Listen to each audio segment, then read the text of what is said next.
Dieu Tout-Puissant. Ce matin, nous te disons merci. C'est toi qui nous as donné ce souffle de vie. Non pas parce que nous le méritons, mais simplement à cause de ta grâce, Jésus. Père, bénis ce culte de ce matin. Bénis tes enfants qui sont venus dans ta maison. Écarte-moi du chemin, Père. Et prends le contrôle de tout ce qui sera fait cette chose. J'implore ta grâce et j'implore ta miséricorde, Père. Seigneur, bénis ta parole qui sera lue. Bénis aussi ton peuple qui est venu, Père. Souviens-toi de ceux qui sont en route. Hâte de leur part avec que tous ensemble, nous puissions te rendre un culte agréable, Père. Seigneur, reçois simplement la gloire, l'honneur, la puissance, les acclamations, tous les temps. Au nom de Jésus. Amen.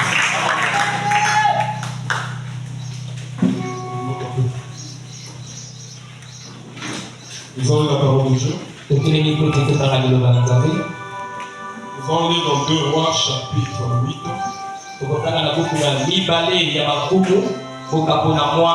Verset 1 à 6. Élisée dit à la femme dont il avait fait revivre le fils.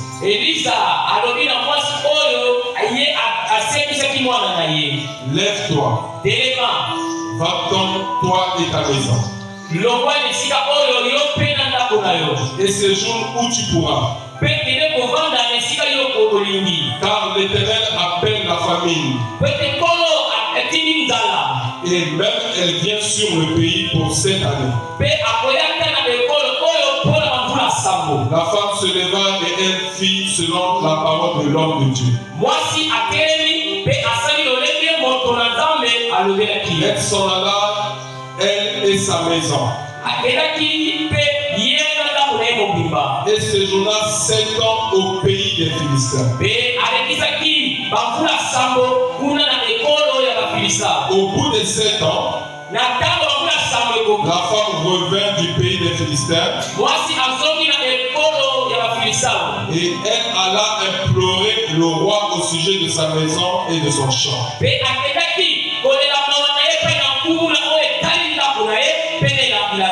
Le roi s'entretenait avec Géasi, serviteur de l'homme de Dieu. Et il disait, raconte-moi, je te prie, toutes les grandes choses qu'Élisée a faites.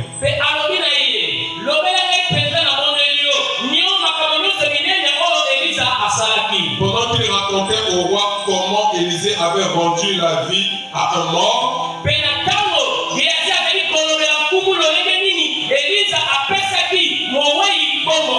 la femme dont Élisée avait fait revivre le fils vint implorer le roi au sujet de sa maison.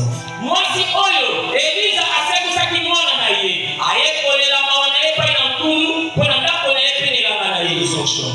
Géasi dit, ô roi, mon Seigneur, voici la femme et voici son fils qu'Élisée a fait revivre. Le roi interrogea la femme. Et elle lui fit le récit. Puis le roi lui donna un énigme auquel il dit, fais restituer tout ce qui appartient à cette femme, avec tous les revenus du champ, depuis le jour où elle a quitté le pays jusqu'à maintenant. Dieu bénisse le temps pour vous asseoir.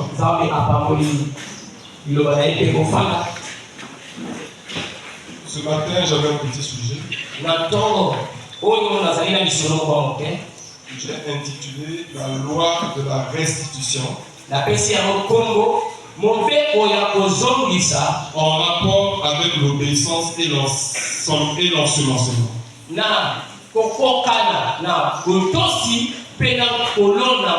Alléluia. La loi de la restitution. En rapport avec l'obéissance et l'ensemencement. Que Dieu bénisse l'Église. Donc, ce matin, nous allons voir ce petit sujet. Ça s'est passé dans l'Ancien Testament. Ça s'est passé dans l'Ancien Testament. Au temps du prophète Élisée.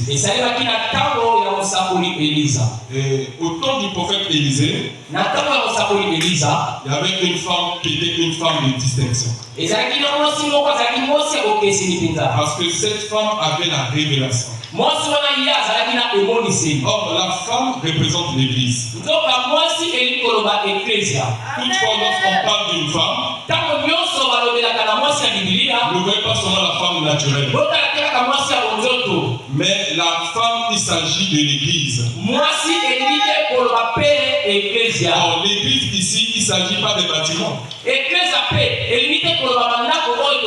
Mais l'Église, c'est des individus.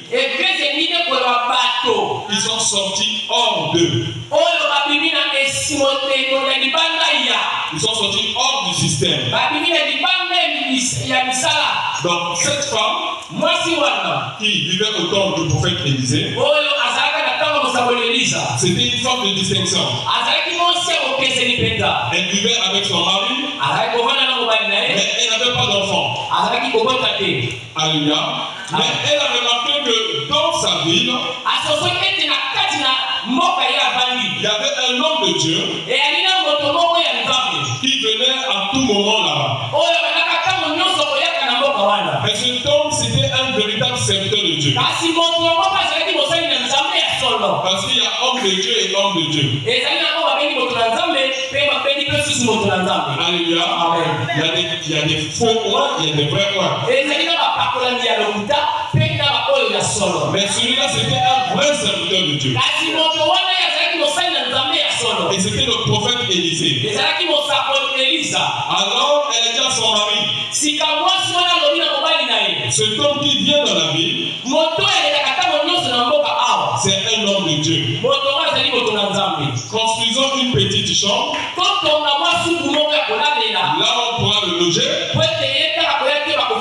lorsqu'il viendra dans la ville. Et c'est ce qu'il fit faire. Ils avaient reçu l'homme de Dieu. Oh, lorsque vous recevez un secret de Dieu en qualité de secret de Dieu, en réalité, c'est Dieu que vous recevez dans la chair. Alléluia. Alors, qu'est-ce qui va se passer? L'homme de Dieu, toutes les fois qu'il venait, il ne dépensait pas son argent. Alléluia. Amen. Quand il arrivait, il était à la charge de cette femme. C'est elle qui prenait soin de lui. Ce qu'il mangeait, ce dont il avait comme besoin, même son habillement. C'est cette femme qui prenait soin de lui. Alors un jour, l'homme de Dieu a dit, il a dit à son secrétaire Géasi, va dire à la femme, qu'est-ce qu'elle veut que je fasse pour elle? Parce que j'ai des bons rapports avec le roi. Si elle veut, je peux parler en bien d'elle auprès du roi. Mais la femme a envoyé le serviteur Géasi.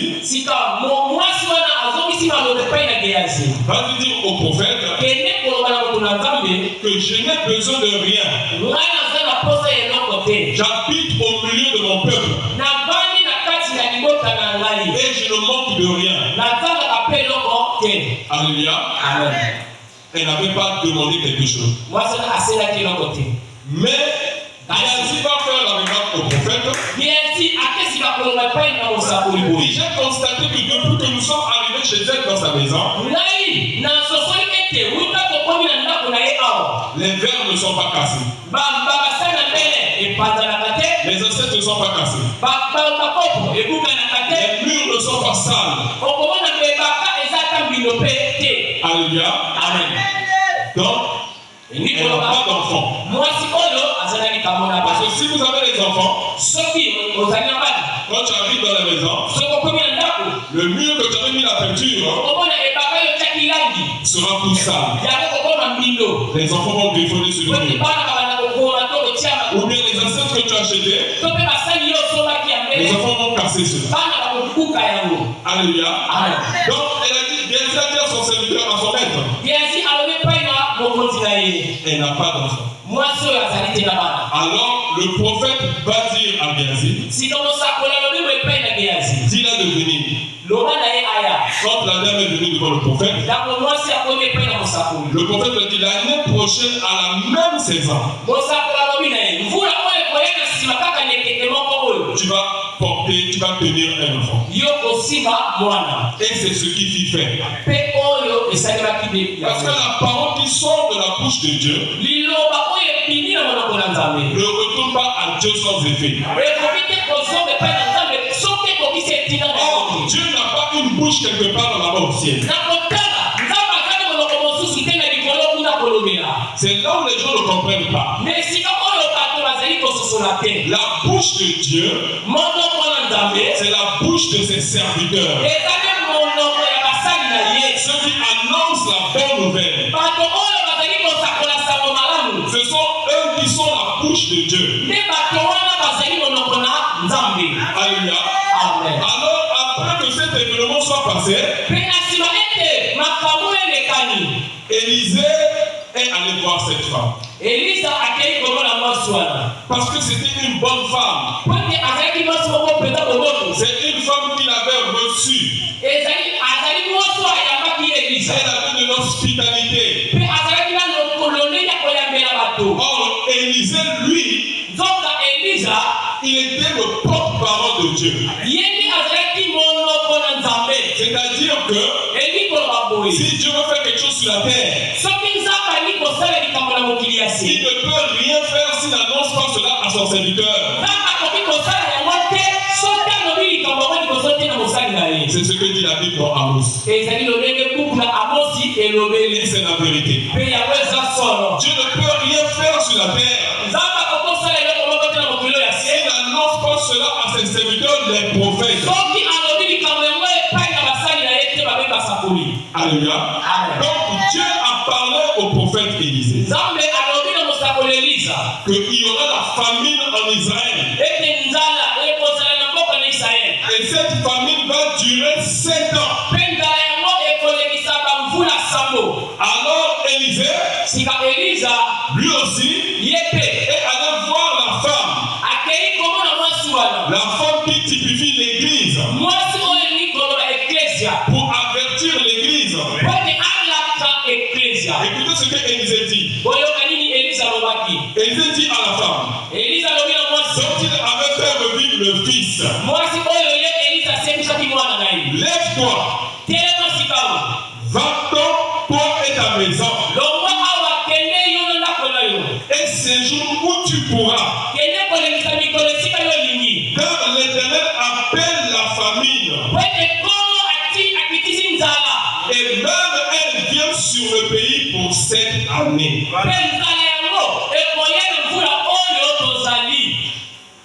Pour 7 ans. Alléluia. Donc vous voyez, Dieu parle au prophète. Et le prophète ensuite parle à l'église. C'est ça le plan de Dieu. On ne pourra jamais sauter ce plan. Alléluia. Donc la parole de Dieu, quand elle vient, la première personne chez qui ça atterrit, c'est le prophète. La parole ne vient jamais au pasteur, à l'apôtre ou chez l'évangéliste. Mais la première personne, la personne appropriée qui doit recevoir la parole, c'est d'abord le prophète. Et quand le prophète reçoit la parole, ensuite il peut redistribuer cette parole aux autres. Et les autres aussi doivent répéter la parole fidèlement, sans ajouter leur pensée, sans retrancher de la parole.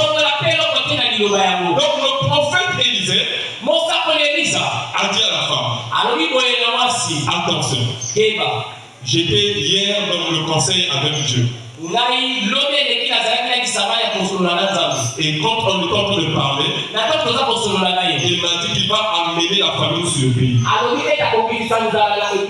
Donc vous voyez que tout ce qui arrive à l'homme, c'est de la volonté de Dieu. Le pays dont on parle, c'est Israël.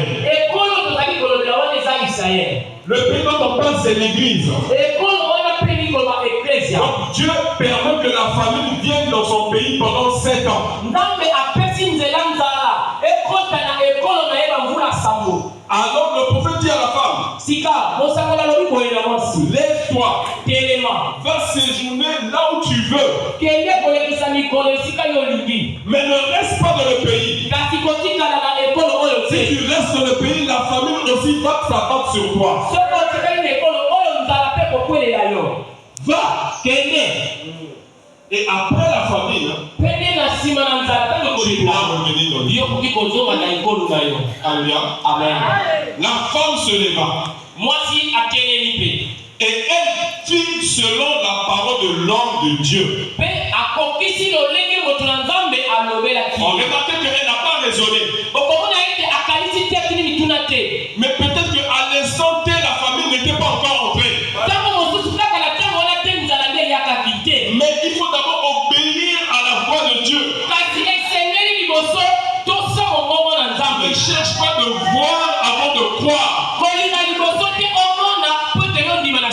la parole est prêchée, nous devons d'abord la croire. Nous devons d'abord la recevoir. Et c'est ensuite que la parole va faire ses effets. Je continue à dire. Elle s'en alla. Elle et sa maison. Elle séjourna 7 ans au pays des Philistins. Au bout de 7 ans, la femme revint du pays des Philistins. Les 7 ans ici représentent les 7 ans de l'Église. C'est-à-dire que l'homme devait traverser les âges des ténèbres.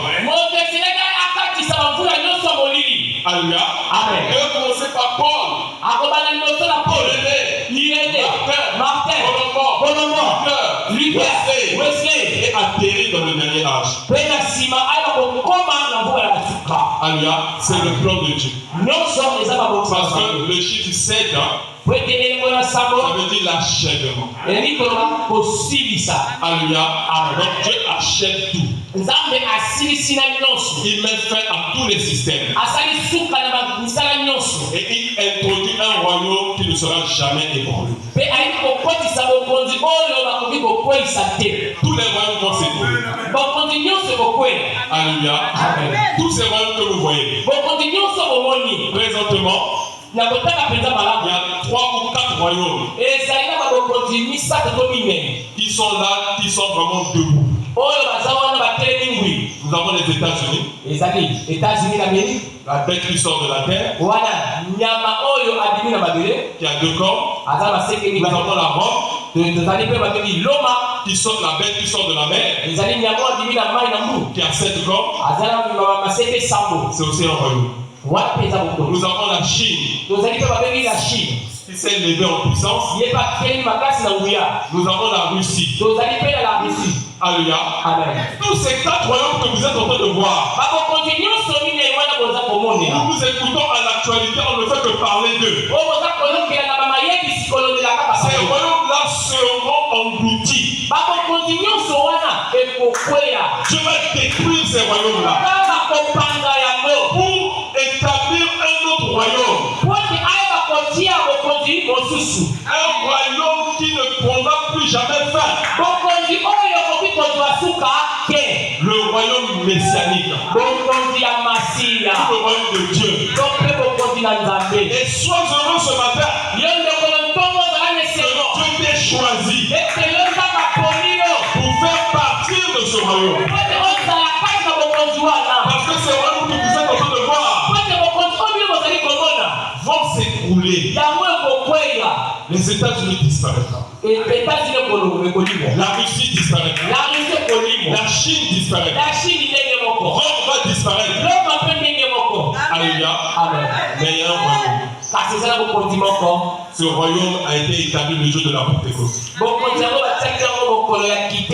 Et jusqu'aujourd'hui, ce royaume est en train de vivre. Et on est dans ce royaume par la nouvelle naissance. Je vais vous lire une citation de Frère Branham.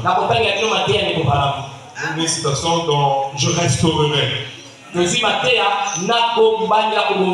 Donc, prêcher le 26 juin 1955.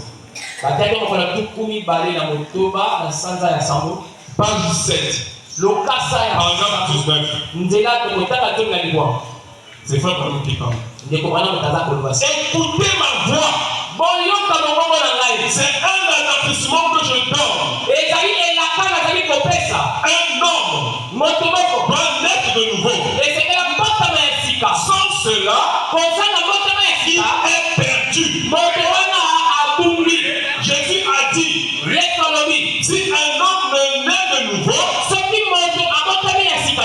n'entrera point dans le royaume. De quel royaume il s'agit? Il ne s'agit pas des États-Unis. Il ne s'agit pas de Rome. Il ne s'agit pas de la Russie. Ou de la Chine. Mais c'est le royaume de Dieu. Et ce royaume est à portée de main ce matin. C'est à portée de main. C'est à portée de toi ce matin. Tu as la possibilité d'y entrer. Mais pour y entrer, il te faut la nouvelle naissance.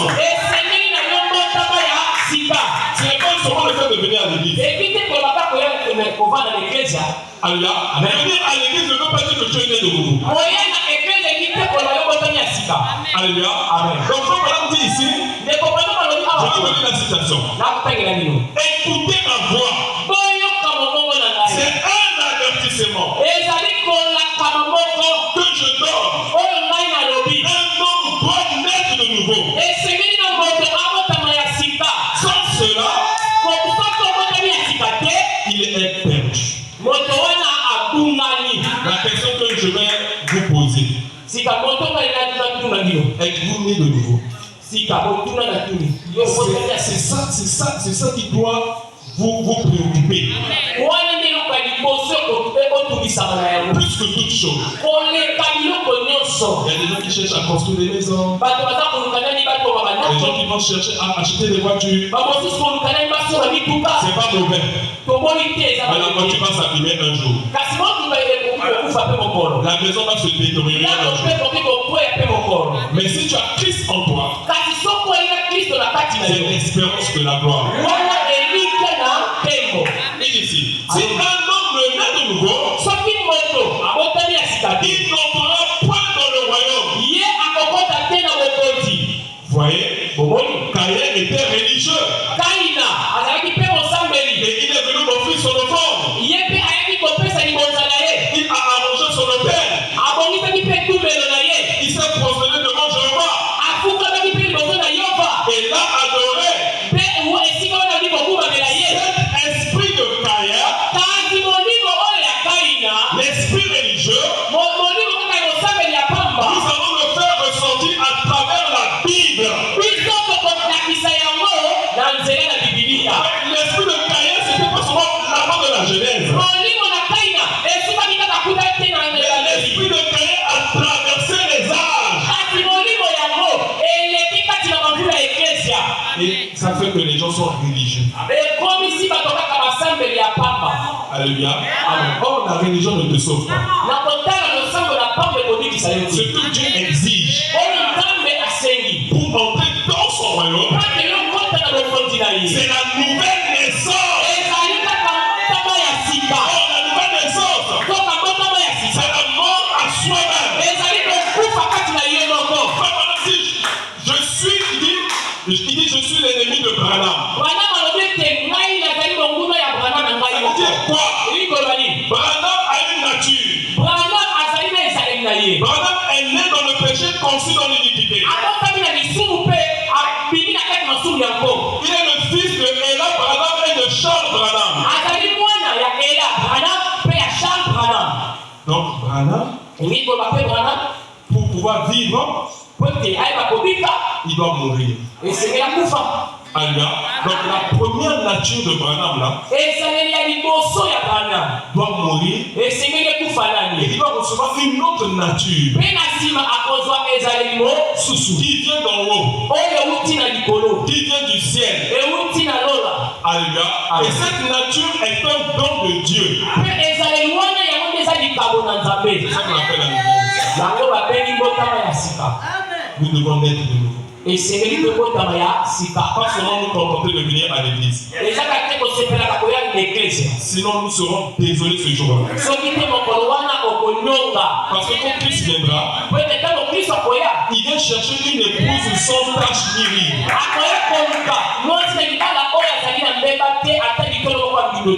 Alléluia. En fait, il vient chercher ceux qui l'attendent. Or, ceux qui l'attendent se sont préparés eux-mêmes.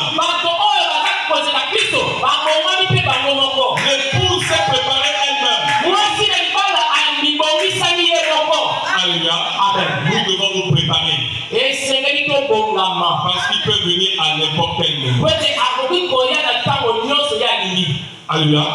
Je continue à lire. Au bout de 7 ans, la femme revint du pays des Philistins. Et elle alla implorer le roi au sujet de sa maison et de son champ. Remarquez, quand le prophète l'a dit qu'il y aura la famine, et de partir, elle n'était pas partie avec sa parcelle. Elle n'était pas partie avec ses maisons. Elle n'était pas partie avec ses biens. Elle avait tout laissé. Parce qu'elle devait obéir à la voix de Dieu. Alléluia. Mais quand elle est partie, la famine est rentrée dans le pays. Alors qu'est-ce qui s'est passé? Quand la famine est rentrée dans le pays, alors selon la loi en Israël, il fallait maintenant s'approprier toutes les terres. Et toutes les terres devaient maintenant être la propriété du roi. Parce que maintenant c'est l'État qui devait prendre soin de ces terres. Donc elle avait perdu sa maison, elle avait perdu sa parcelle. Elle avait perdu son champ. Mais au bout de 7 ans, la femme revint du pays des Philistins. Et elle alla implorer le roi au sujet de sa maison et de son champ.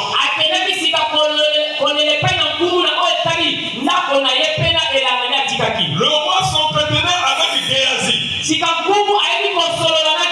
serviteur de l'homme de Dieu.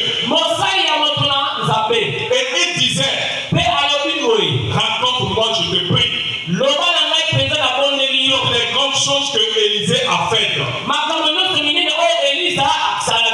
Je vais m'arrêter d'abord. Ce roi-là, c'était un chrétien. C'est rare d'en trouver aujourd'hui, il y en a plus. Un président qui craint Dieu, il n'y en a plus. Alléluia. Mais ce roi-là voulait toujours écouter les merveilles de Dieu. Ce que Dieu avait fait au travers de son prophète. Il s'entretenait avec le serviteur du prophète. Il dit, raconte-moi un peu les miracles que Élisée a fait. Alléluia. As-tu soif de connaître les choses de Dieu? As-tu soif de voir les miracles de Dieu? Alléluia. Donc il y avait une profondeur dans ce roi. Alors, la Bible dit que lorsqu'il y a une profondeur en vous, c'est que quelque part il doit avoir une profondeur pour répondre. demande à cette propriété.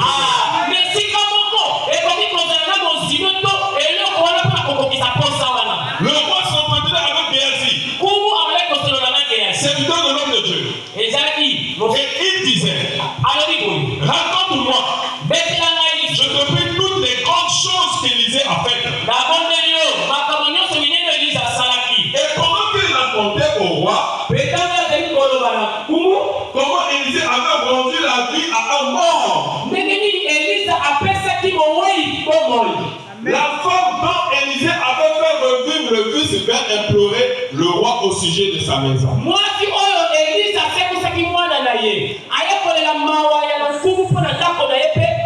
Et de son champ.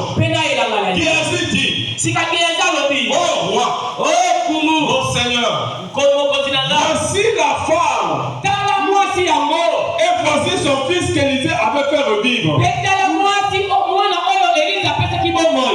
Alléluia. Amen. Donc, femme à femme. Alléluia. Amen. Ce n'est pas que non, un miracle, on a dit non.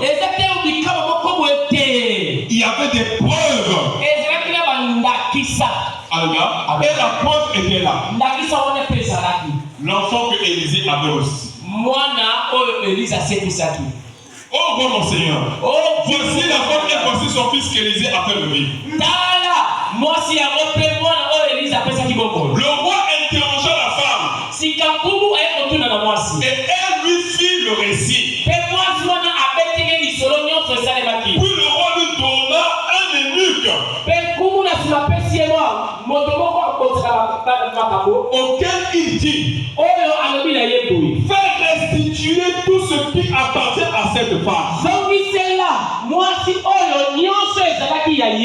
avec tous les revenus du champ. Ah, vous voyez? Parce que quand elle avait abandonné son champ, l'État avait réquisitionné ce champ. Mais l'État avait mis le champ en valeur. Le champ avait produit des dividendes. Alléluia. Amen. Alors le roi dit à l'eunuque, vas-y la faire restituer tout ce qui lui appartient. Et tout ce qui a produit le champ depuis le jour où elle avait quitté la terre.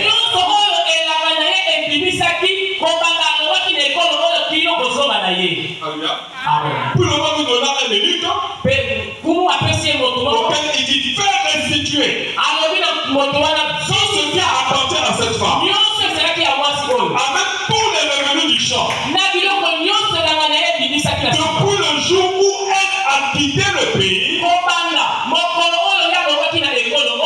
jusqu'à maintenant.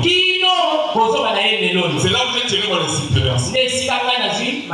La loi de la restitution. Dieu a une loi en lui.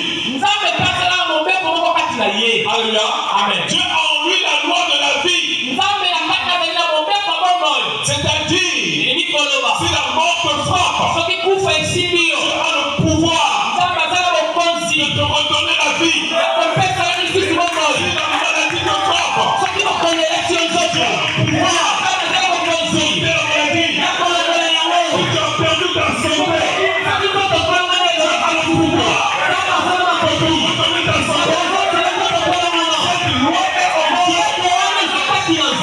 Loi de la restitution. Tout ce que tu as perdu doit être restitué. Tout ce que le diable a volé, il doit relâcher cela. Il doit restituer cela.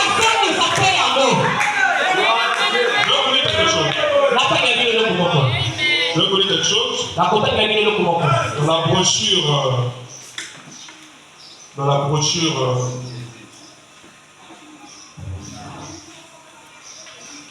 voilà, c'est sur la tablette, la restitution de l'arbre de l'épouse. Prêché le 22 avril 1970. Paragraphe 82. Écoutez ce que le prophète dit ici. Alors, je me suis précipité à la maison.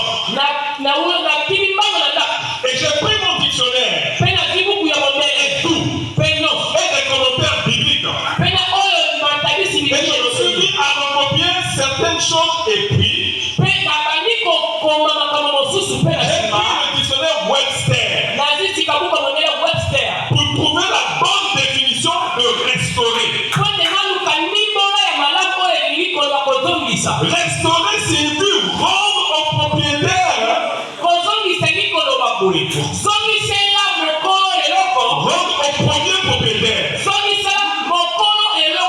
Pour l'amener à son état premier.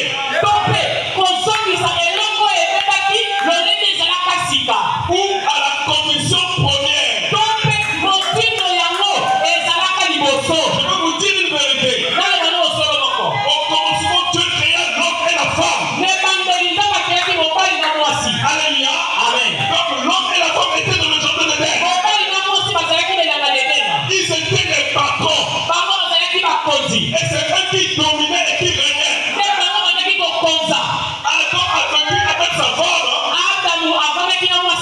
pendant beaucoup d'années. Mais il est arrivé un jour, un étranger est venu dans le jardin d'Éden. Cet étranger-là, on l'appelle le serpent, ou le dragon, ou Satan, ou le tentateur. Alléluia. Amen. Alors, Satan, ou l'adversaire, s'est incarné dans le serpent. Parce que le serpent était une créature qui était à mi-chemin entre les animaux et les humains. Alléluia. Amen. Comme vous avez lu à l'école, dans les romans, l'histoire de Tarzan. Tarzan pouvait parler avec les gorilles. Il a aussi parlé avec l'homme. Le serpent était exactement comme ça. Il avait cette capacité de parler avec l'homme. Alléluia. Amen. Il était le plus beau de tous les animaux. Lucifer était le plus beau ange là-bas au ciel. Il a désobéi à Dieu. Il a dit, puisqu'on m'a chassé du ciel, alors à quoi la terre? Alors il est descendu sur la terre, directement au jardin d'Éden. Il a regardé le serpent, il a vu qu'il avait la même profondeur que lui. Alors il est entré dans le serpent. Maintenant dit que Dieu ne rentre pas dans les animaux. C'est le diable qui rentre dans les animaux. Le diable peut entrer dans le chat. Le chat qui était pour lui un gentil. Il commence à regarder avec des grands yeux. Ton propre chat. Tu commences à avoir peur de lui. Alléluia.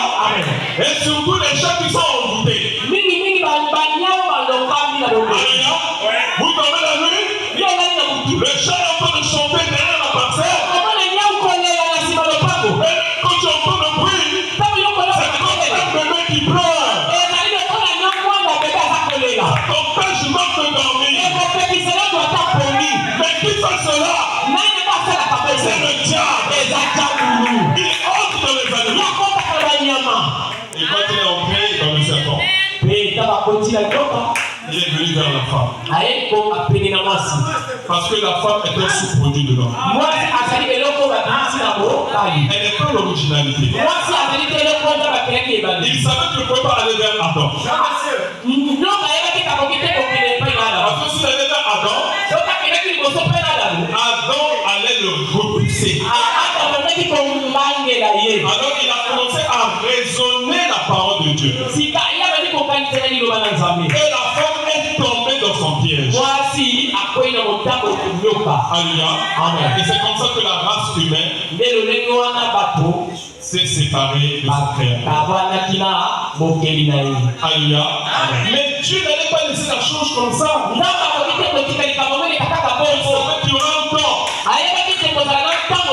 Il allait restaurer son royaume. Et ce temps c'est maintenant. Parce que Dieu a commencé avec Abraham, le père de la foi. Le patriarche.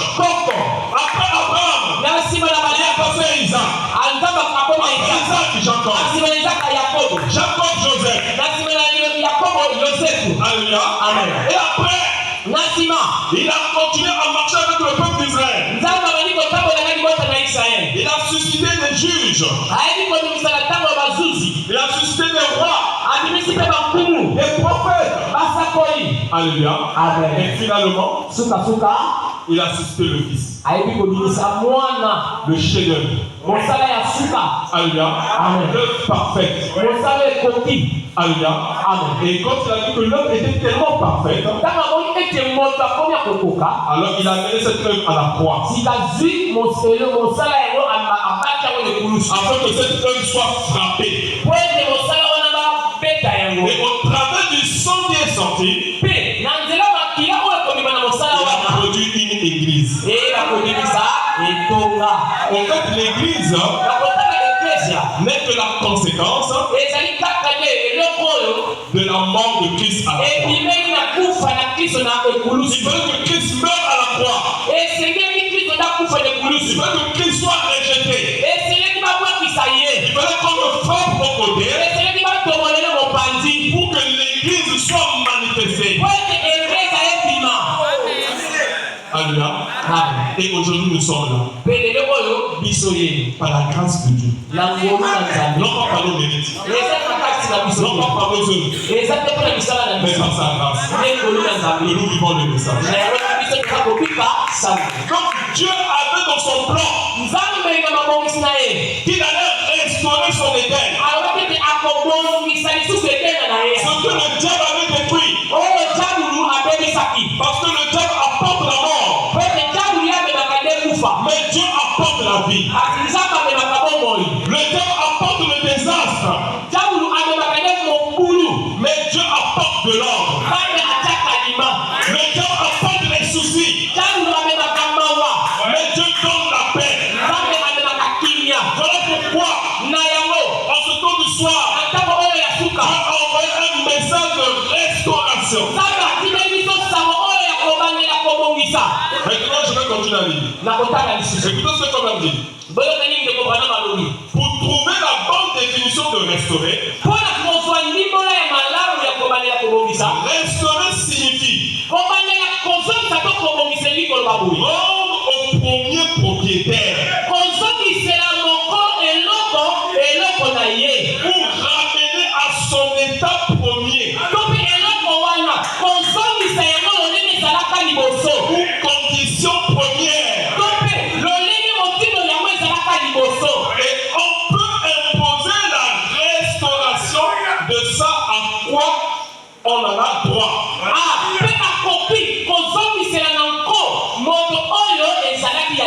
C'est donc la signification que Webster donne au mot restaurer. Ramener au premier propriétaire. Ramener à sa condition première. Si on fait valoir des droits sur quelque chose, pour qu'il y ait restauration, on peut l'imposer pour le faire ramener à sa juste place. Que Dieu bénisse maintenant ces faibles mots. Restaurer signifie ramener. Ou bien encore restaurer indique qu'on peut revendiquer un droit pour qu'une chose soit ramenée à son propriétaire légitime.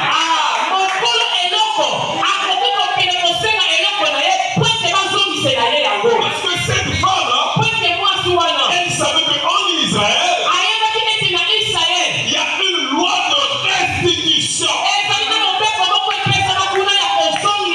Elle avait tout perdu. Elle avait perdu ses maisons. Elle avait perdu ses champs.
ça,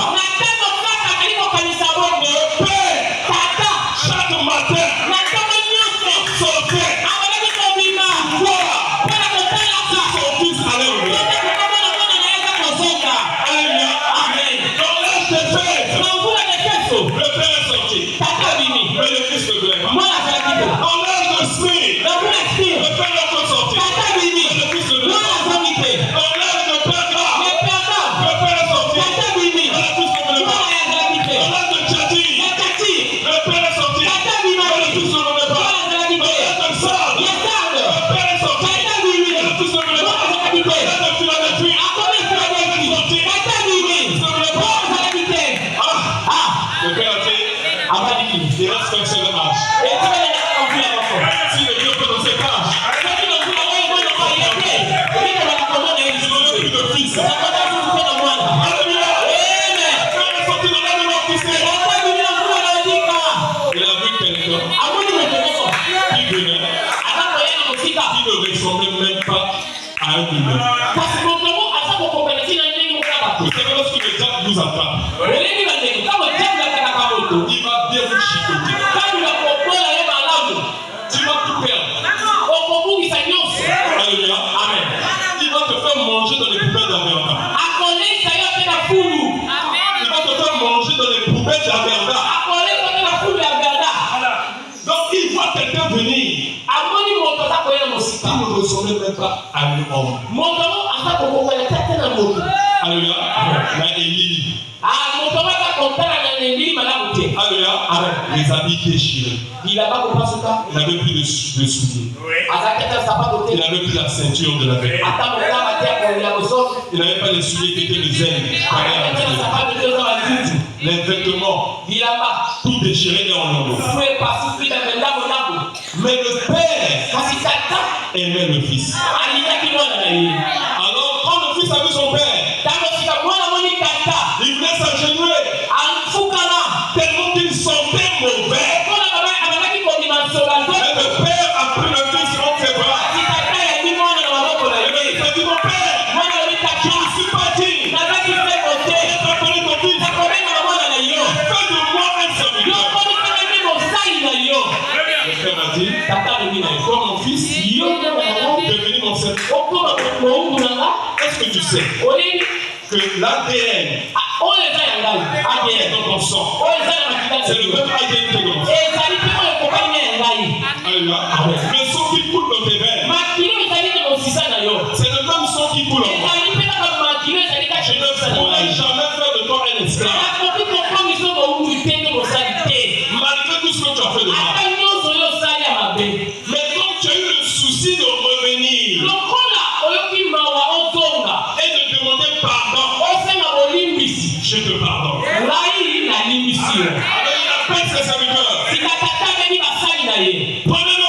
On est même ses serviteurs. Amen. Il dit prenez mes propres vêtements et revêtez-les. Alors il a été restauré. Alléluia. Tout ce qu'il avait perdu là, il a retrouvé cela. Alléluia. Le problème c'est de revenir à Jésus. C'est ça le problème de ce matin. Je continue à lire. C'est pourquoi, d'une certaine manière, cette chose qui a quitté son propriétaire légitime peut se retrouver un peu n'importe où, mais restaurer, c'est la ramener à son réel propriétaire. Pour la ramener à son état premier. Où elle se trouvait la première fois. La ramener à son état premier. Pour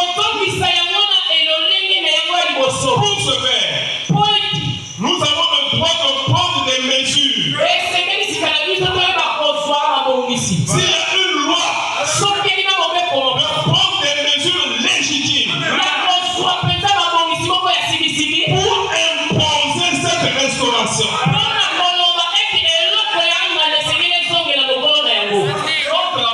parler auprès du roi, c'est pas le roi qui allait prendre la maison pour venir à la mais il a pris un eunuque. Alléluia. C'est lui qui a reçu la charge de restituer à cette femme tout ce qu'elle avait perdu. Alléluia. Amen. Et aujourd'hui, ce que Dieu donne à l'église pour qu'elle soit restaurée, c'est le Saint-Esprit. Amen. C'est le Saint-Esprit. C'est le Saint-Esprit qui te ramène dans tes droits. Vraiment, le Saint-Esprit est très important dans la vie d'un fils de Dieu. Alléluia. Amen. Je continue à lire. Il dit ici. C'est comme si quelqu'un a volé un bien et qu'il retient ce bien captif. Alors vous pouvez prendre la loi et aller vers cette personne. Et la loi obligera, imposera à cette personne de ramener ce bien à son propriétaire.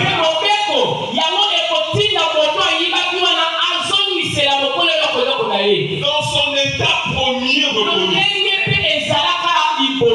Alléluia. Imposer les mesures. Oh, quel sujet. Comme j'aimerais avoir 2 jours là-dessus. Imposer les mesures. Donc, frère Neville a prêché pour nous. Moi, je vais simplement vous parler. Vous enseignez une leçon d'école du dimanche. Afin que ce soit une continuation. J'espère de ce qu'il a dit. Imposer des mesures. Alors nous avons le privilège d'imposer à ça,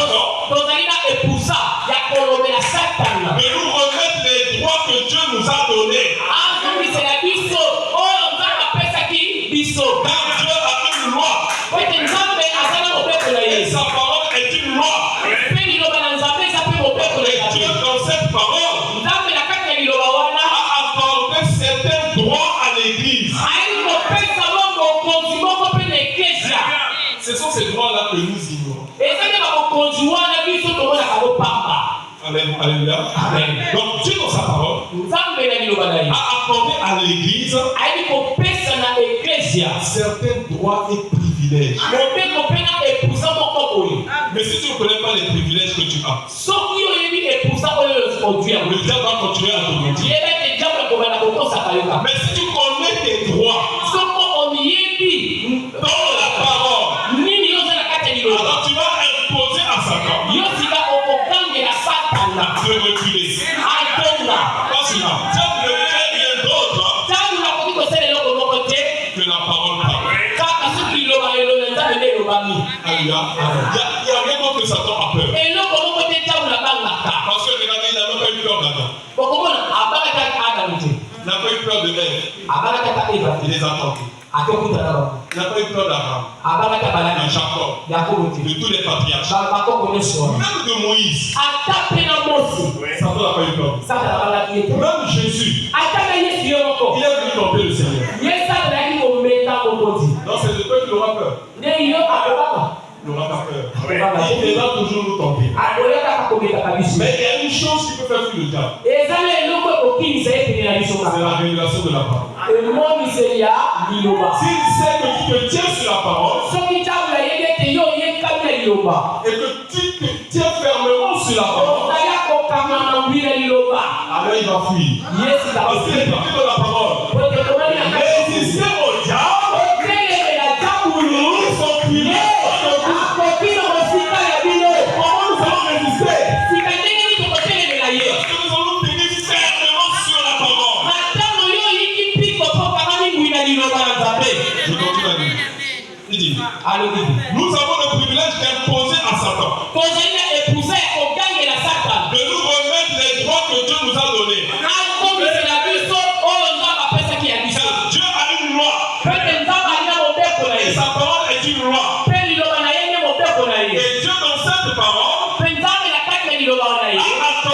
certains droits à l'église. Par conséquent, nous avons le droit d'imposer à Satan de nous remettre ses droits. Et de dire, rends-le-moi. Et il doit le faire. En effet, nous pouvons prendre l'argent de Dieu, le Saint-Esprit, nous mettre à genoux et dire, c'est ainsi dit le Seigneur. Il doit lâcher ça. Un point, c'est tout. Parce que le Saint-Esprit est là pour l'obliger à le faire.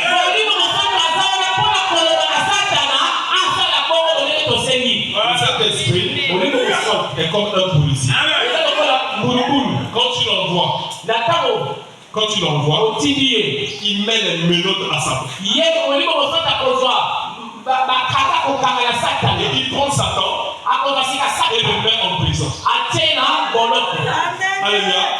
Mais toi, par envoyer le Saint-Esprit, il faut être soumis à lui. Il faut être soumis au Saint-Esprit. Sinon, il ne va pas t'obéir. Alléluia. C'est quand tu n'es pas soumis au Saint-Esprit.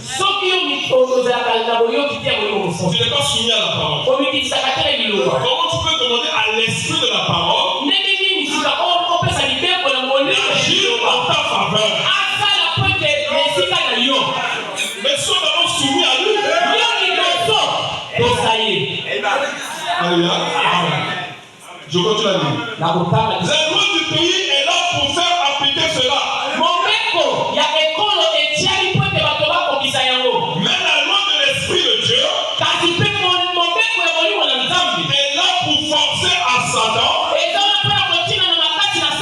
à céder ce qu'il a pris à Dieu illégalement. Et par tromperie. Les âmes des hommes qu'il a prises à Dieu.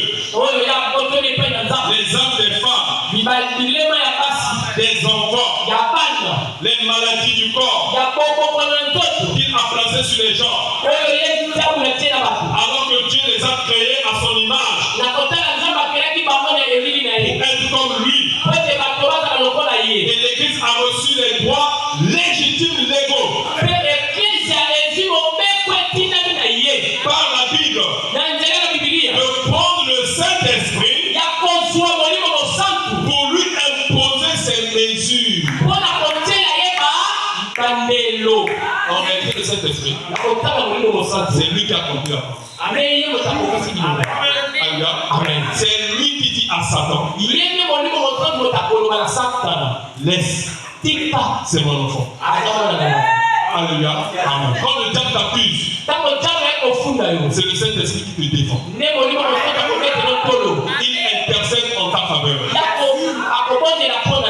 Même toi et moi, nous ne savons pas prier. Mais le Saint-Esprit prend le relais et demande la requête à Dieu. Des soupirs inexprimables.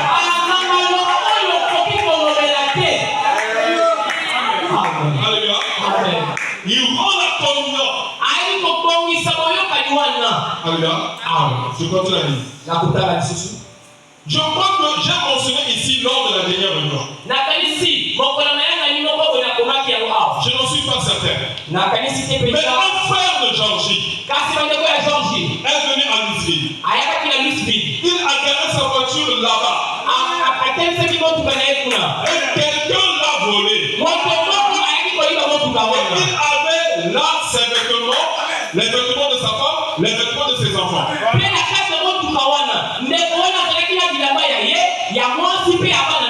C'était frère Evans qui est ici. Ils sont généralement ici. Ils parcourent 2400 km en voiture. Chaque jour, nous avons un service ici.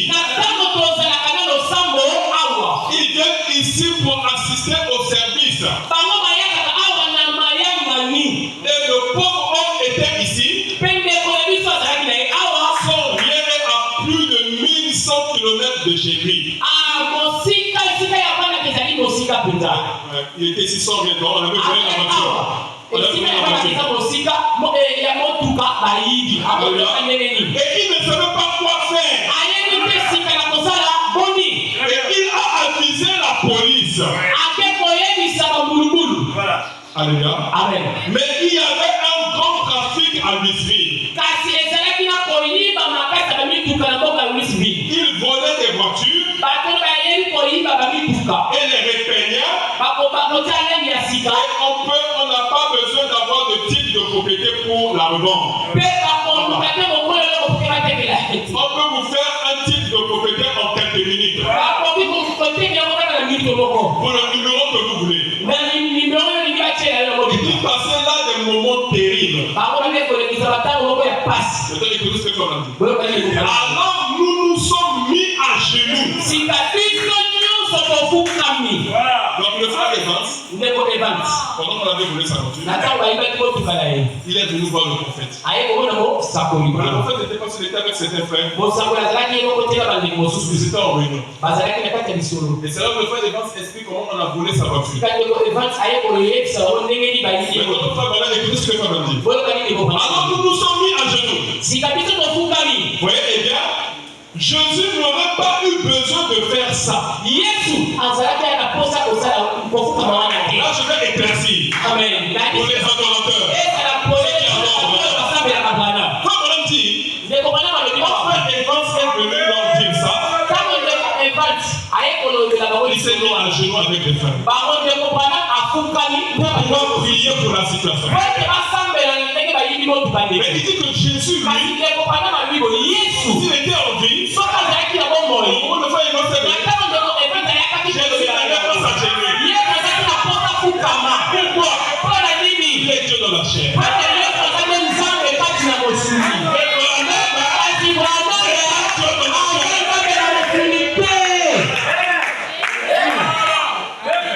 Comprenez ça une fois pour toutes. Et son serviteur.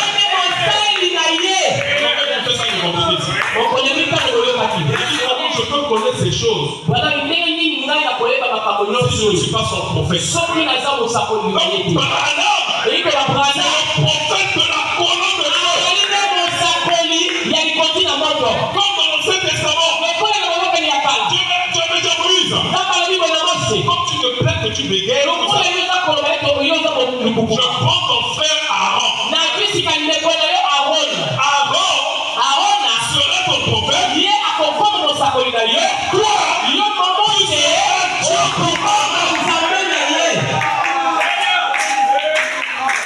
tu serais Dieu pour Aaron. Mais Aaron sera ton prophète. Il sera ta bouche. Parce que le prophète, c'est la bouche de Dieu. C'est pas n'importe qui. Il est le prophète de la lumière. Il est le prophète de la colonne de feu.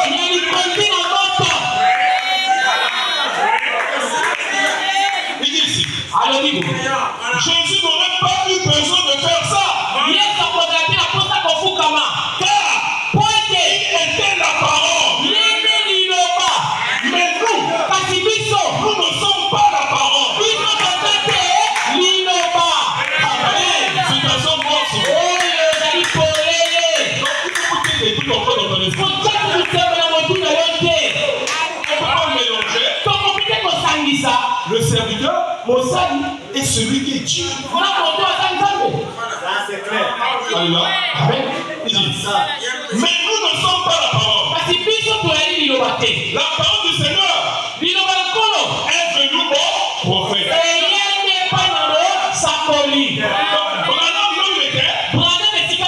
Il n'est pas la parole. Mais la parole. C'est la place. Au prophète. La parole vient au prophète.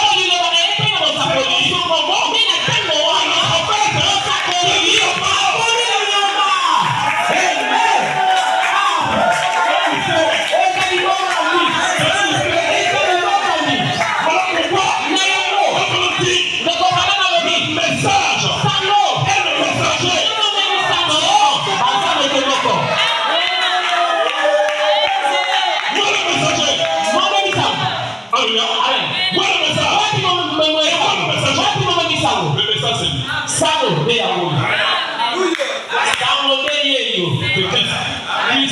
Mais Christ a besoin d'un corps. Alors quand il vient au prophète, alors il s'unit au prophète. Là on ne voit plus Christ. Il est Christ identifié. Il s'identifie. Nous pouvons écouter la voix de Dieu. Le message, c'est la voix de Dieu. C'est écrit sur les brochures. The voice of God recording.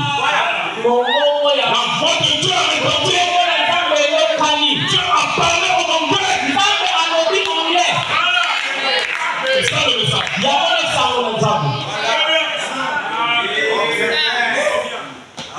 Si tu ne crois pas ça, ça sera difficile. Ou tu seras un pentecôtiste dans le passé. Parce que le but de Dieu, c'est que Dieu devienne un homme. Et le but de ça, voilà. C'est que l'homme devienne Dieu. Un mariage. Tous les âges. Cela n'a jamais été. Il s'est révélé aux portions. Mais ici, il y a une page du Seigneur. Une page du Seigneur.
Ils sont extrémistes. Ils vont prendre au point. Mais il ne faut pas laisser au point. Parce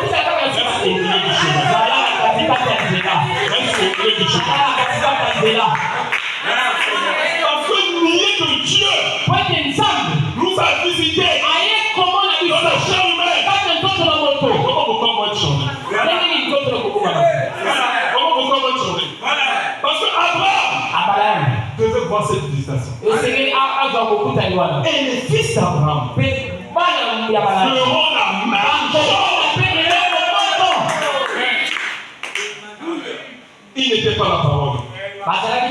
Mais la parole est venue à eux. Par contre, Jésus était la parole.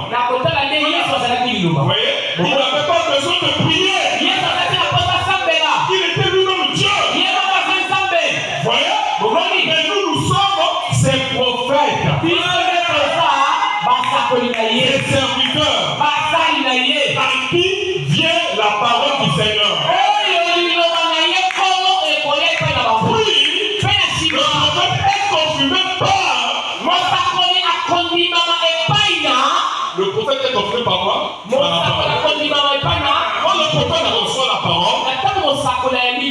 Dieu le confirme. Il y a un homme confirmé comme ça. Vous le critiquez sur les réseaux sociaux. Vous allez gagner quoi? Lui, il est déjà confirmé. Il est déjà au ciel. Quand tu te mens, quand tu ne sais pas si tu seras sauvé. Tu ne sais pas si tu seras enlevé. Et tu parles du mal. Tu injuries les toi.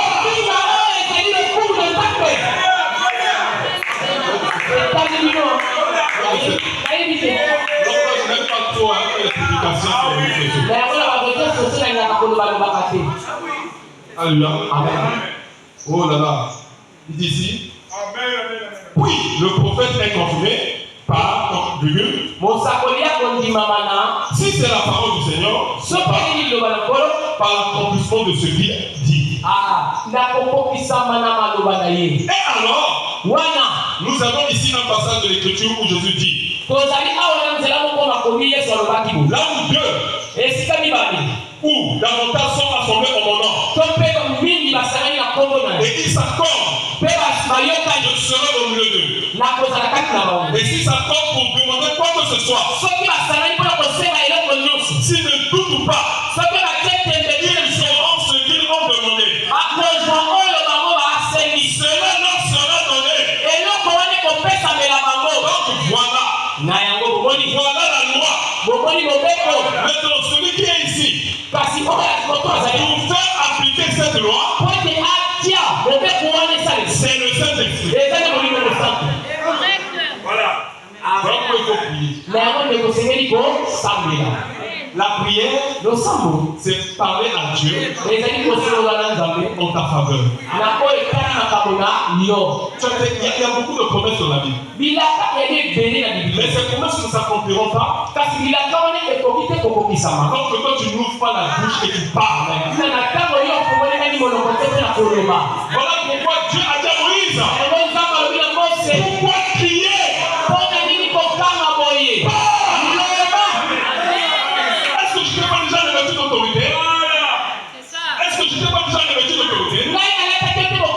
Je ne t'ai pas confirmé que je suis moi et que je serai avec toi. Mais pourquoi tu trembles? Pourquoi tu pleures? Pourquoi tu cries en toi et moi? Moïse part. Alléluia. Amen. C'est là où Moïse est récession. Parce que papa l'a engueulé. Alors il a dit à son peuple, c'est l'Égyptien que vous voyez. Vous ne l'avez plus. Maintenant papa parle. Moi je continue. Papa Jésus a parlé. On a dit dans quelles sont les réponses de la jeunesse. Nous serons dans l'éternité. Que nous allons voyager des milliards. Je dis que là-bas, le temps, c'est éternel, il n'y a plus de temps. Pendant que nous allons voyager pendant des 10 millénaires d'années, comment? Je dirais peut-être à fin de l'eau là-bas. Allons-y voir Papa Jésus. Alléluia, on va monter sur notre cheval. Alléluia. Et on va se rendre auprès de lui en une fraction de seconde. Mais les fractions de seconde, il y a des temps où c'est un temps éternel. Mais comme c'est l'éternité, Papa Jésus, c'est notre Père. C'est votre Père. Alléluia. Que son règne vienne. Que sa volonté soit faite sur la terre.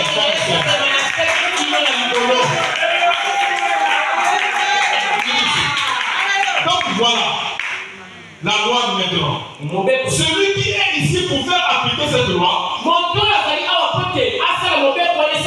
c'est le Saint-Esprit. Connais-tu des gens qui ne croient pas au Saint-Esprit?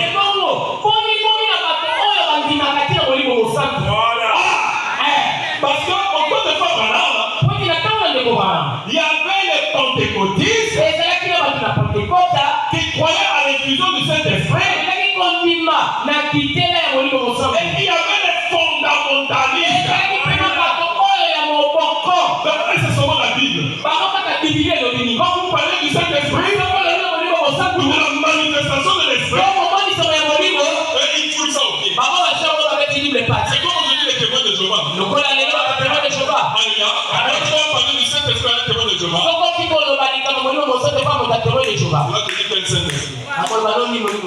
Alléluia. Oh, le Saint-Esprit, c'est un être. Regardez le Saint-Esprit. C'est lui qui s'est partagé le jour de la mort. C'est lui qui est au-dessus de la tête de famille. Vous avez vu le Saint-Esprit? Tu sais laisser photographier. Enfin, maintenant, dit qu'il y a des gens qui ne croient pas au Saint-Esprit. Hier, j'étais en train de lire une brochure. J'ai laissé ça au bureau. On dit qu'il y a des chrétiens artificiels.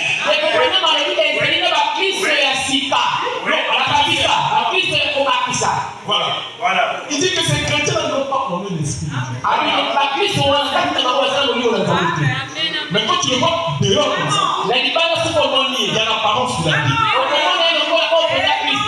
Mais il rejette le Saint-Esprit. Très bien.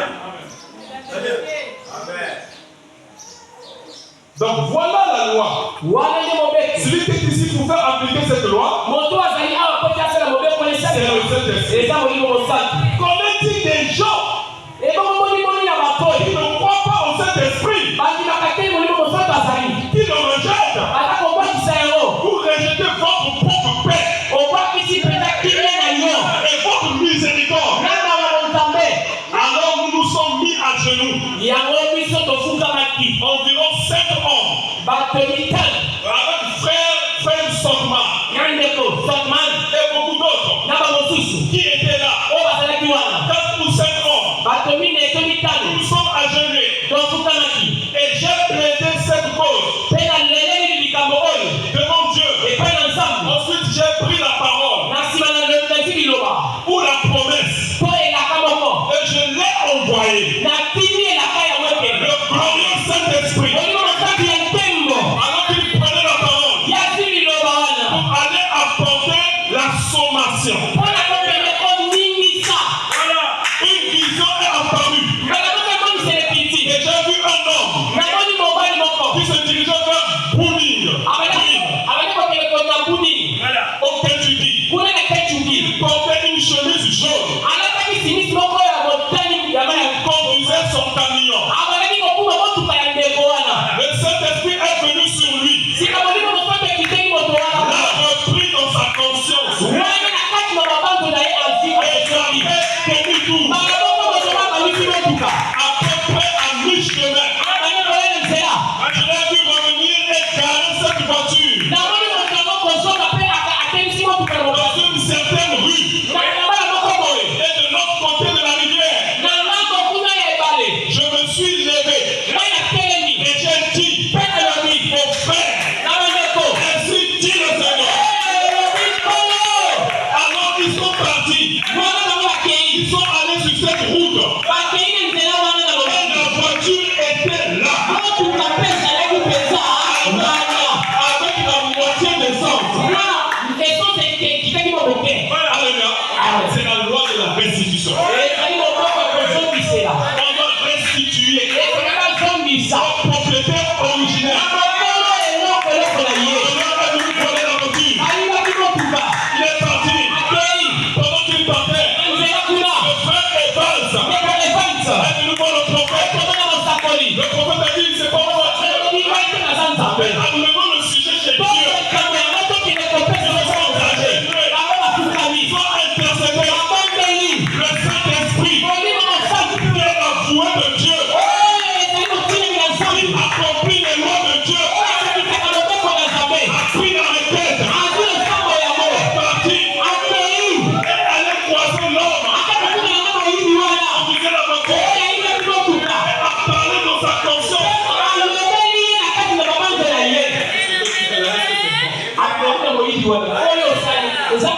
Est-ce que c'est bien, ma soeur? La vie que tu mènes. Mon frère, la vie que tu mènes. Est-ce que c'est bien? Alors, touchez dans sa conscience. Non. Je ne veux pas. Mais il a pu déposer la voiture là où il avait pris ça. Il allait déposer quelque part. Avec le contact sur la route. Et il est parti. Pendant qu'il partait,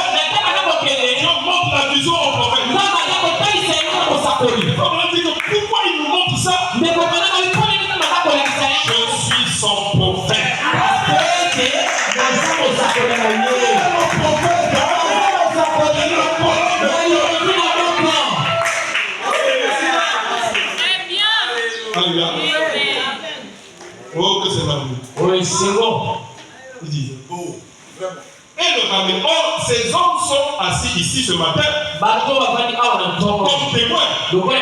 Qu'est-ce que c'est? Faire valider, faire valoir, rendre. Oui, c'est ça.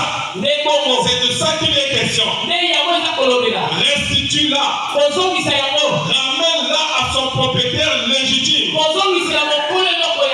Et si Satan vous a dérobé le privilège d'être un fils ou une fille de Dieu, nous avons le droit ce matin, par le Saint-Esprit, de faire valoir le droit de Dieu.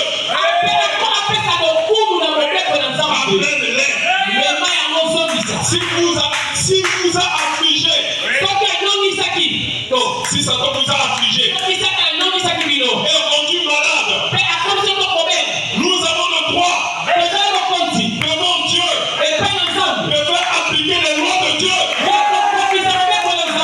Par ces blessures, nous sommes guéris. Amen. Laisse-le aller. Tu l'amènes là-bas pour le faire mourir. Et nous le réclamons. Ramène-le maintenant. Et ça, imposer des mesures. Cela à son état premier. Un homme qui est malade. Un bébé qui est malade. Une femme qui est malade. Voyez, ils ne sont pas en bonne santé. Alors nous avons le droit de faire valoir notre droit. Pas notre droit. C'est notre droit parce que Dieu nous l'a donné. Par ses blessures, nous avons été guéris. Il était blessé pour notre péché. Par ses blessures, nous avons été guéris. Maintenant, nous avons le droit de faire appliquer cette loi. Le législateur, le Saint-Esprit, lui-même est ici. L'agent de Dieu pour veiller à ce que cela se fasse bien comme ça. Maintenant, la seule manière pour lui de pouvoir travailler, c'est quand vous le laissez travailler.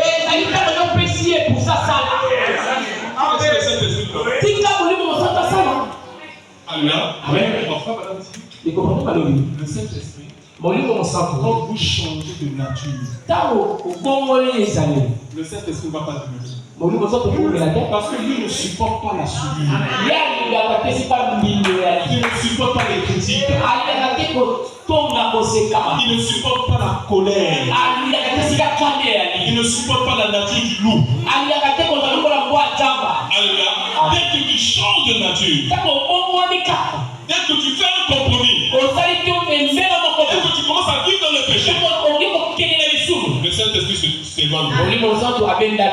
Parce qu'il ne va pas entrer dans la chambre d'hôtel avec toi. Il va aller se percher quelque part. Il relâche de la paix. Et il est attristé dans son cœur. Dis, oh ma fille, oh mon fils, il ne comprend pas encore sa position. Et quand tu as commis tes actes, et après quand tu te répands, tu demandes pardon à Dieu, il revient. Parce que c'est la loi de la vie. Il ne t'abandonnera jamais. N'attristez pas le Saint-Esprit. Vous avez été scellés.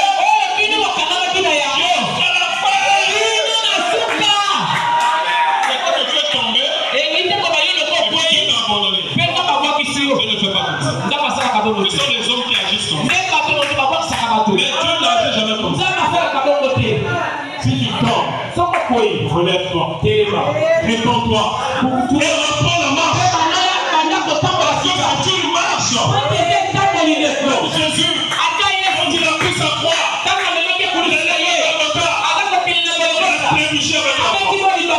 il s'est élevé, il a continué à marcher, il a trébuché avec moi. Le soldat romain qui était là. On a vu un certain Simon de Cyrène. Ils ont dit, toi, viens ici. Viens porter la croix. Simon de Cyrène a pris la croix. Il a essayé d'avancer. À terre. Ils ont dit, ah, ça c'est pas ça. À terre, c'est la paix. Ah non, il ne pourra pas. Il ne pourra pas. On l'a critiqué un peu, il s'est fâché. On l'a critiqué souvent un peu. Il s'est fâché. On l'a critiqué un peu le pied. Il a fermé la colère. Non, il ne peut pas porter la croix. Jésus revient. Prends la croix. Yes. Là, vous êtes injure. Là, vous crachat. Quand on dit que c'était les crachats des soldats ivres. Il crachait sur son visage. Les injures. Quand tu as guéri les autres, tu ne peux pas te sauver toi-même. Tu as sauvé les autres. Tu ne peux pas te sauver toi-même. Tu as nourri même les gens. Oh, je pense que c'est pas le Messie. Mais tout ça là, il supporte. Il supporte. Jusqu'à arriver à Golgotha. Le lieu du crâne. Il fut crucifié. Quand on l'a crucifié, les gens pensaient que c'était la fin de l'histoire. Mais c'est que le début. Alléluia. C'est là où Satan avait commis sa plus grave erreur. Alléluia. C'est là où il a pris les lions de la mort. La mort a été engloutie dans la victoire. Depuis ce jour-là, le diable n'a plus de pouvoir. Tous les pouvoirs de Satan ont été retirés. Il a ressuscité. Le troisième jour, tout pouvoir a été condamné. Sur la terre. On va plus loin. Si tu prends tout pouvoir de la terre, il n'est pas passé dans le pouvoir. Il a rendu le pouvoir.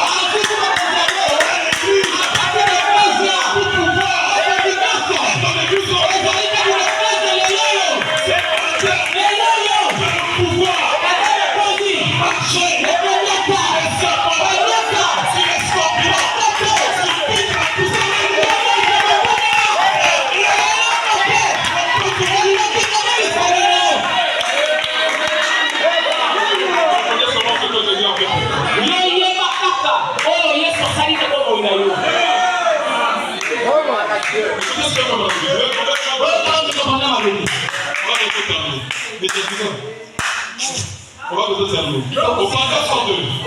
Vous savez, un poisson a une loi. Et ce poisson peut être ici dans l'eau. Il a une loi en lui. S'il lâche prise par rapport à cette loi qui est en lui, il peut descendre jusqu'au fond de la mer. Cela ne va pas l'affecter du tout. Cela ne va pas briser une seule cellule. Vous, essayez de le faire. Cette loi n'est pas en vous. On ne peut pas le faire. Là, le poisson le peut. Il se vide de son air. Si bien qu'il ne peut pas, que rien en lui ne peut éclater.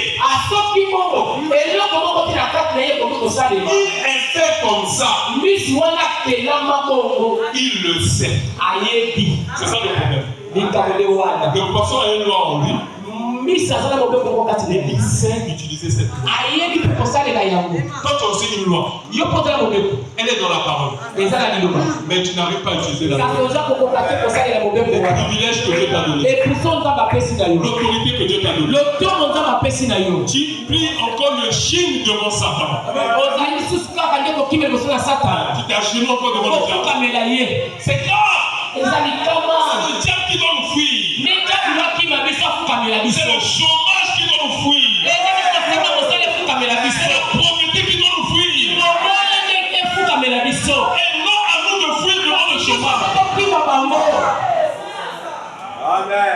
Reconnais qui tu es, mon frère. Écoutez ce que Paul dit. Il y avait une loi en Christ.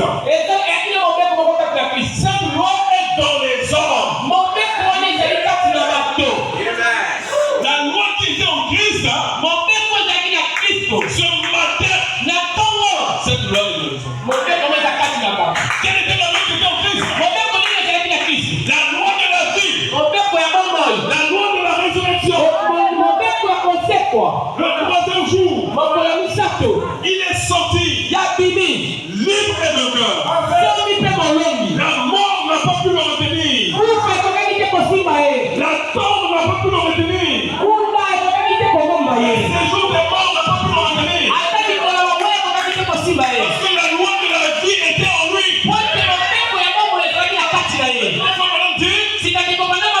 Cette même loi est dans les hommes ce matin.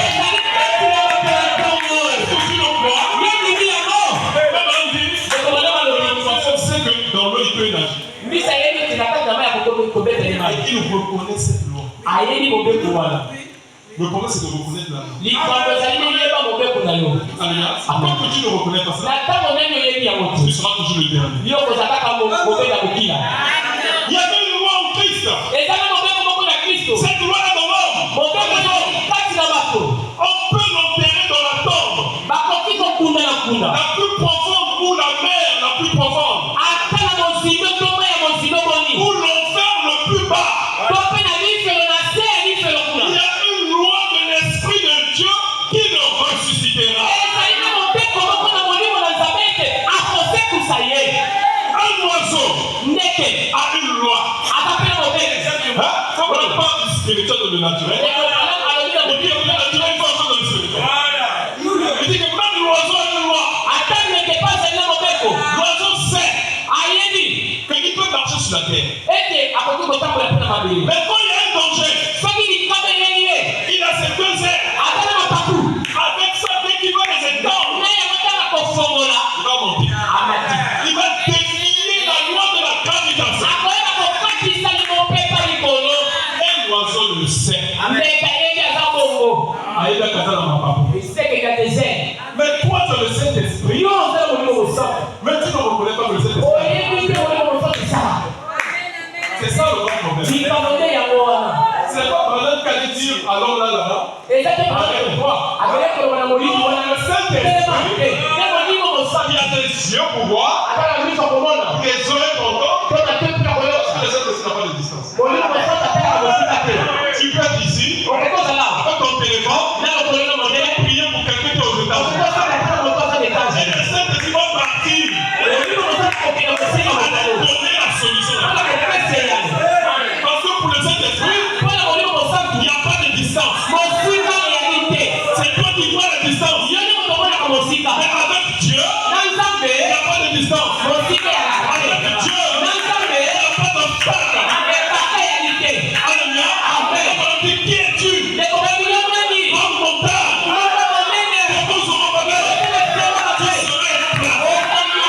Peu importe la montagne. C'est que devant toi.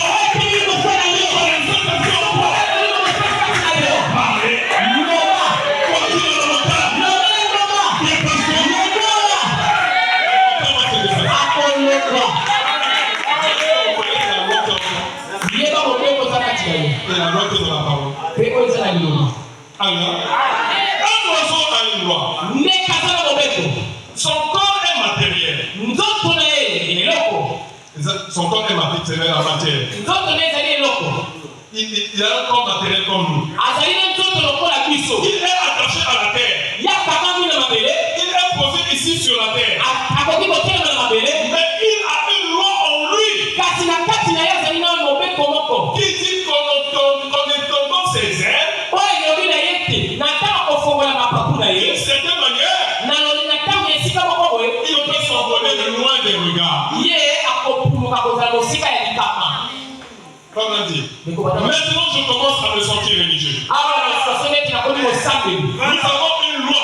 Après avoir cité le poisson, les oiseaux. Amen.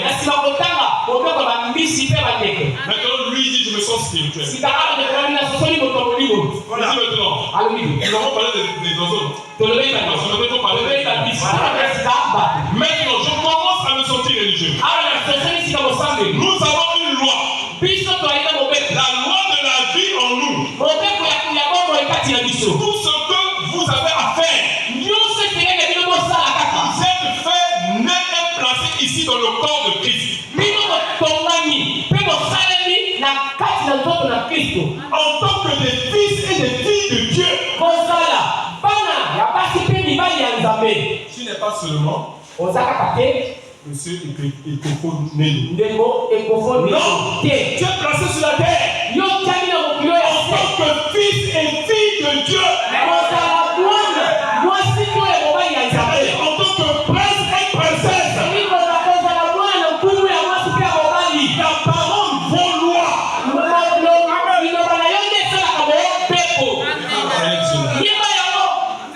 Pour reconnaître cela. Voilà pourquoi nous souffrons beaucoup. Vous n'avez pas, et peut-être ce que tu as dit. Vous êtes fait. Né et placé ici dans le corps de Dieu. En tant que fils et fille de Dieu. Vous n'avez pas à plier les chines devant le diable. Nous avons une loi. C'est la loi du Saint-Esprit. La seule chose que vous savez, vous avez à faire, de savoir comment lâcher prise et laisser Dieu avoir l'emprise. C'est le grand problème. La grande difficulté, c'est ça. Pourquoi on a dit que l'ennemi de Branham, c'est Branham? Ton premier ennemi, c'est toi. La chair, ça te rend lourd. Tu n'arrives plus à prier. Même venir à l'église, ça devient difficile. On te dit viens à l'église. À la maison, tu ne peux plus. La Bible, tu ne peux plus. L'évangile, ça fait 6 mois que tu as fait. Qui est poussiéreux? Tous les jours sur TikTok. Tu peux faire 10 heures de temps sur TikTok. Mais tu ne peux pas passer 30 minutes dans la présence. Comment tu peux laisser l'esprit descendre en toi et se mouvoir? Or, la Bible dit que les actes des apôtres, Vraiment bien corriger ça. Il dit que ce n'est pas les actes des apôtres, mais ce sont les actes du Saint-Esprit dans les apôtres. Mais le Saint-Esprit pour agir dans les apôtres, les apôtres ont dû s'écarter du chemin. Et le Saint-Esprit agit. Mais toi, tu veux toujours vivre. Nous devons mourir. Nous devons même disparaître. Je vais donner parole juste sur la dernière citation. Il dit ici. La seule chose que vous avez à faire, c'est de savoir comment lâcher prise. Et laisser Dieu avoir l'emprise. Si vous continuez à lutter contre cela, voyez, ça ne marchera jamais. Donc, Branham, c'était il ne faut pas comparer. Quand je vois des gens parler, je dis, quelqu'un qui reste sur la chaîne, pendant 7 jours, il ne quitte pas la chaîne. 7 jours. Parce qu'il y avait tellement de malades. Donc il reste là nuit et jour. Pendant 7 jours. Sans prendre son repas. Mais en train de prier pour les gens. Après, des visions. Oui. Bon, tu viens sur les réseaux sociaux et tu le critiques. Tu n'arrives pas à gêner une demi-heure.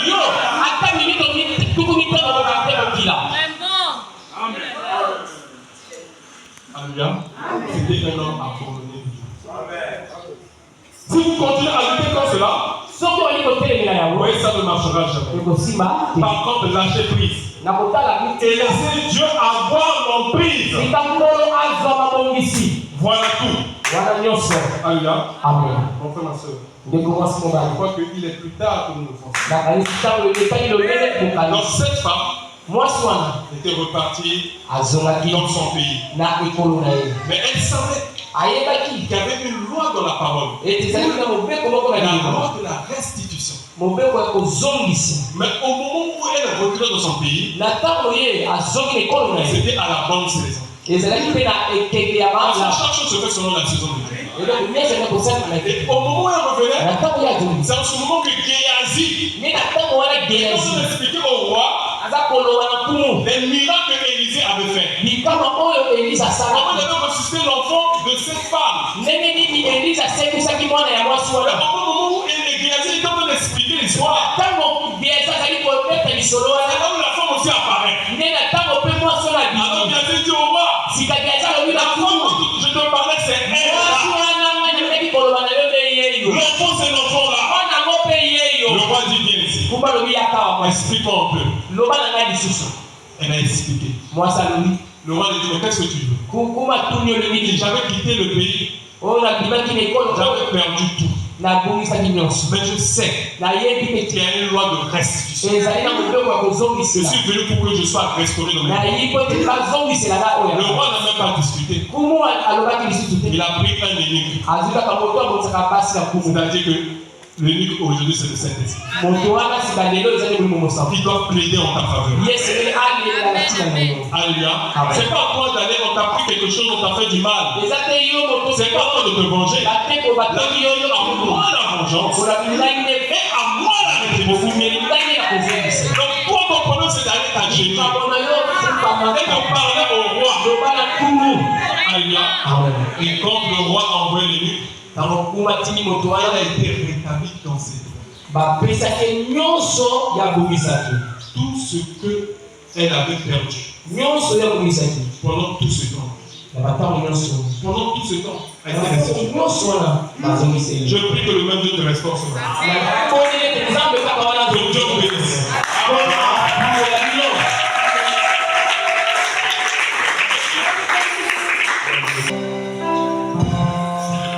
Remplis de ce mon espérance, livre la foi, mon chant, bien en hiver, rocher solide, encore les mains à poursuivre, à poursuivre.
Le moment où tu parles à ton Dieu, tu es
Toi le grand Jéhovah, toi d'éternité en éternité, tu es Dieu. Seigneur Jésus-Christ, notre Dieu, toi le sacrificateur de notre confession. Ce matin, nous te sommes infiniment reconnaissants. Merci pour la parole que nous venons d'écouter, Seigneur. Merci, Seigneur de gloire, pour l'homme que tu as utilisé, Père éternel. Merci pour l'onction qui est dans la salle, Seigneur. Merci de ce que tu es là pour répondre à chaque besoin, Père éternel. Merci, Père éternel, de ce que tu as exaucé chaque prière. Merci, Père éternel, de ce que tu as guéri chaque malade. Merci, Seigneur Jésus-Christ, de tout ce que tu ne cesses de faire. Oh Dieu Tout-Puissant. Oui, Seigneur, oh Dieu. Ton prophète nous enseigne que nous pouvons le réclamer. Nous sommes venus, Seigneur de gloire. Moi et le Père, nous sommes venus réclamer nos droits. Nous sommes venus réclamer nos droits. Nous sommes venus dire à Satan que tu es un menteur, tu es un voleur. Nous venons pour réclamer nos droits. Et celui qui est là, il reçoit la guérison au nom de Jésus-Christ. Et celui qui a été lié, il soit délié au nom de Jésus-Christ. Et celui qui a été bloqué, il soit débloqué au nom de Jésus-Christ. Et celui qui manque de la joie, il a besoin de restaurer au nom de Jésus-Christ. Et celui qui n'a pas de paix, il a besoin de donner au nom de Jésus-Christ. Et celui qui n'arrive pas, il se tient de nous au nom de Jésus-Christ. Et celui qui se porte vers la mort, je réclame sa vie au nom de Jésus-Christ. Et celui qui n'a pas le Saint-Esprit, il réclame le Saint-Esprit au nom de Jésus-Christ. Et celui qui dit au Seigneur, il soit réellement au nom de Jésus-Christ. Oui, Père. Nous avons besoin de toi, Seigneur. Oh Dieu, avec nos cœurs, Seigneur de gloire, incline devant toi. Pour le Saint-Esprit, prends les paroles de nos bouches.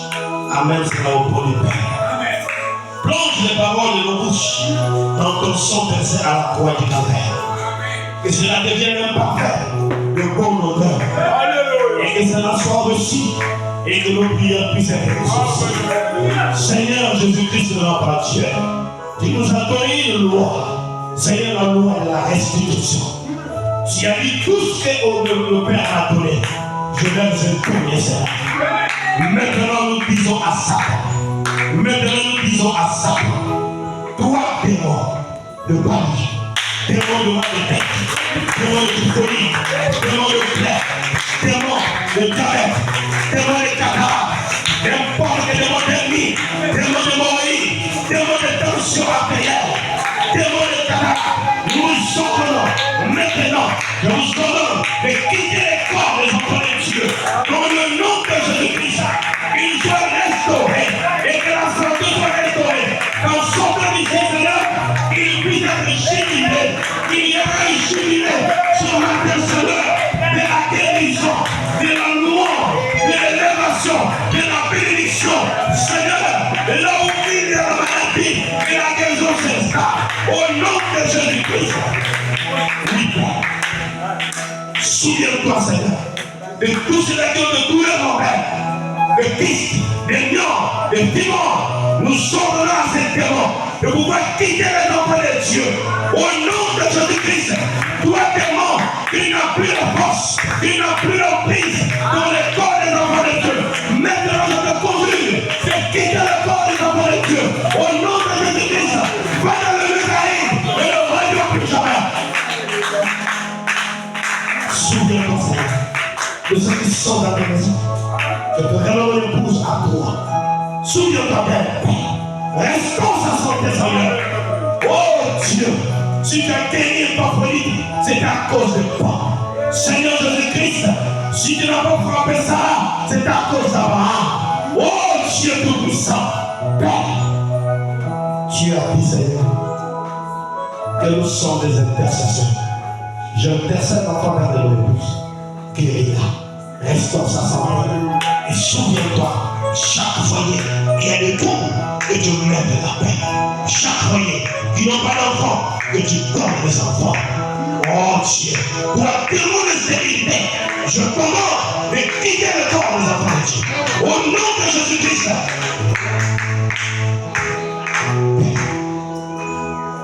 Tu as dit, pour que la vie de mon peuple ne se guérisse pas. Mais Dieu, pour le bon bagala. Oh Dieu, ce matin, Seigneur, prends la prière de ton œuvre sanitaire. Amène-le auprès de ton Père. Et que cela soit exaucé ce matin. Et que tes enfants, Seigneur, se sentent heureux et libres d'avoir un Dieu comme toi. Oui, Père éternel, bénis chaque fils, bénis chaque fille, bénis nos enfants, Seigneur, bénis leur scolarité, bénis les parents, Seigneur, donne-leur les moyens possibles de pouvoir élever ses enfants sur le chemin du Seigneur. Accorde ta grâce, bénis tous les ministres de cette église, bénis notre frère Joseph, Seigneur, qui est de loin que tu as ramené, Seigneur. Nous te bénissons, Père éternel, de ce que tu as fait pour lui. Alors son voyage a réussi, chemin de gloire, et son mariage a eu lieu, Père. Nous te bénissons pour tout ce que tu ne cesses de faire. Bénis le confrère de chant, bénis chaque croyant de ce message, bénis l'épouse universelle. Encore une fois, bénis notre pasteur. Où est le avantage que le message de l'ennemi ne touche pas sa vie, ni à ses enfants, ni à son épouse. Souviens-toi de lui, Seigneur de gloire. Accorde-lui plus de sagesse, afin de pouvoir conduire le peuple que tu lui as confié, Seigneur. Oh Dieu, nous avons besoin de lui, Seigneur. Nous voulons le voir fonctionner. Oh Dieu tout-puissant, pour pouvoir nourrir ses âmes. Nous le remettons à toi, Seigneur. Et soit la gloire, l'honneur, les acclamations, les exaltations.